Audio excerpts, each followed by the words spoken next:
Hello प्यारे बच्चों। आज हम करेंगे कक्षा 3 की पर्यावरण अध्ययन की कार्यपत्रक नंबर 19 और इसमें हम करेंगे पाठ नंबर 10, 14 और 15। तो चलिए शुरू करते हैं कार्यपत्रक को हल करना।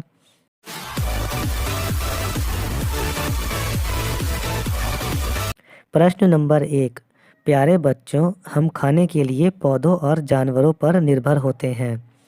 हमारे खाने की चीज़ें पौधों और जानवरों से ही मिलती हैं। अब इसका पहला भाग देखिए। जानवरों से मिलने वाली खाने की चीज़ों पर गोला लगाओ। बच्चों, यहाँ पर आपको खाने की कुछ चीज़ों के चित्र दे रखे हैं। आपको इनमें से उन चीज़ों पर गोला लगाना है जो हमें जानवरों से मिलती हैं। तो चलिए, हमने गोला लगा दिया है। हमने जिन पर गोला लगाया है वो है शहद, अंडा, मछली, मांस और दूध। ये चीज़ें हमें जानवरों से मिलती हैं। इसका दूसरा भाग देखिए। पौधों के बहुत से भाग जैसे फल, फूल, पत्तियां आदि खाने के लिए उपयोग होते हैं। निम्नलिखित के दो दो उदाहरण लिखो।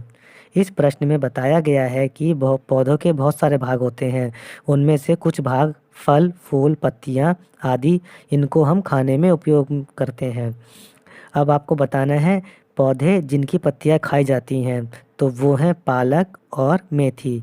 हम इन दो पौधों की पत्तियां खाते हैं। दूसरा देखिए, पौधे जिनके फूल खाए जाते हैं। तो बच्चों, फूल गोभी और पत्ता गोभी दो ऐसे पौधे हैं जिनके फूल खाए जाते हैं। तीसरा देखिए, पौधे जिनके फल खाए जाते हैं। ऐसे पौधे जिनके हम फल खाते हैं उनके नाम हैं आम और सेब। प्रश्न नंबर 2 देखिए। हम खाने की हर चीज़ को पकाकर नहीं खाते। कुछ चीज़ों को कच्चा और कुछ चीज़ों को कच्चा या पकाकर दोनों ही तरीकों से खाया जाता है। अब देखिए, यहाँ पर आपको कुछ वस्तुओं के नाम लिखे हैं और आपको ये बताना है कि उनमें से कौन सी चीज़ें कच्ची खाई जाती हैं, कौन सी पकाकर खाई जाती हैं और कौन सी चीज़ों को कच्ची और पकाकर दोनों खाई जाती हैं। तो चलिए करते हैं इसको।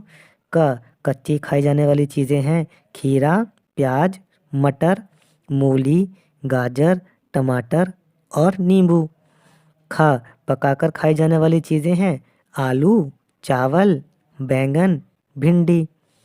ग कच्ची और पकाकर खाई जाने वाली चीज़ें हैं प्याज, मटर, मूली, गाजर और टमाटर।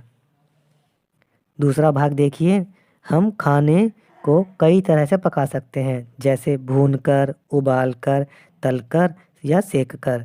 अब नीचे आपको बताना है कि दो दो उदाहरण लिखने हैं खाने को बनाने के तरीकों पर। जैसे उबालकर बनाया गया खाना वो है राजमा और चावल। तलकर बनाया गया खाना तो भिंडी और आलू को हम तलकर बना सकते हैं। भूनकर बनाया गया खाना बैंगन और आलू को हम भूनकर बना सकते हैं। भाप में पकाकर बनाया जाता है वो है मोमोज और इडली। प्रश्न नंबर 3 देखिए। अपने रसोई में जाओ और देखो वहाँ कौन से बर्तन हैं। नीचे दिए गए चित्र में केवल उन बर्तनों पर गोला लगाओ जिनमें खाना पकाया जाता है। देखिए, नीचे कुछ बर्तनों के चित्र दे रखे हैं। हमें उन बर्तनों पर गोला लगाना है जिनमें खाना पकाया जाता है।